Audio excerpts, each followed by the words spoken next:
Fıtık Çelebek Pauk geldi.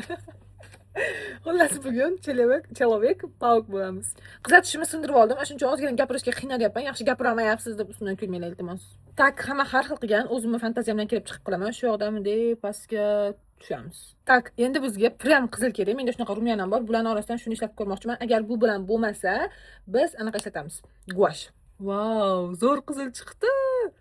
Shuncha shu qoraginani qilib bo'lgungacha qancha qo'lim tolib ketdi qizlar. Ay, qachon. Makiyaj o'ylaganimdan ko'ra qiyinroq chiqdi, lekin baribir qilishda davom etyapti. Nimaga? Chunki biz yarim yo'lda taslim bo'lmaymiz hech qachon. Bilaman, to'g'ri chiza olmayapman, chunki bu dunyoda hech narsa ideal emas. O'rgimchak ham, o'ri ham, to'ri ham. Bu oralarini juda ham yaqin qilib qo'yibman. Sal ochiqroq qilishim kerak edi. Mayli, hech qisi yo'q. Hech qisi yo'q. Podvodka chizamiz. Paukligimiz o'z yo'liga biz albatta yaltiraymiz. Biz yaltiroq pauk bo'lamiz. Vot, shunaqa bitta qora, bitta qizil, bitta qora, bitta qizil qilib aylantirib yopishtirib chiqyapman. Tosh yopishtirish prosessi sizlar o'ylaganinglardan ko'ra ancha qiyinroq. Chunki albatta bu yuzimizni qizartirib olamiz, chunki biz yuzlari qizargan go'zal pauk ayolmiz. Labimizni o'rtasiga albatta qizil. Bilmadim, nima bu go'zallik? Asalligimni qaranglar qizlar. Pauk ayol bo'lish bir insonga shu darajada yarashishi mumkinmi qizlar? O'zimga juda ham yoqib ketyapman borku.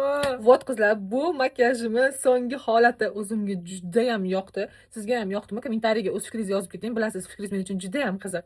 Mana qizlar, makiyajim tayyor holati. Endi men trenddagi videolarni olishga ketdim. Sizga esa xayrli kun. Ko'proq shunaqa videolar uchun profilimga obuna bo'lib qo'ying. Keyingi videoda ko'rishguncha. Paka paka.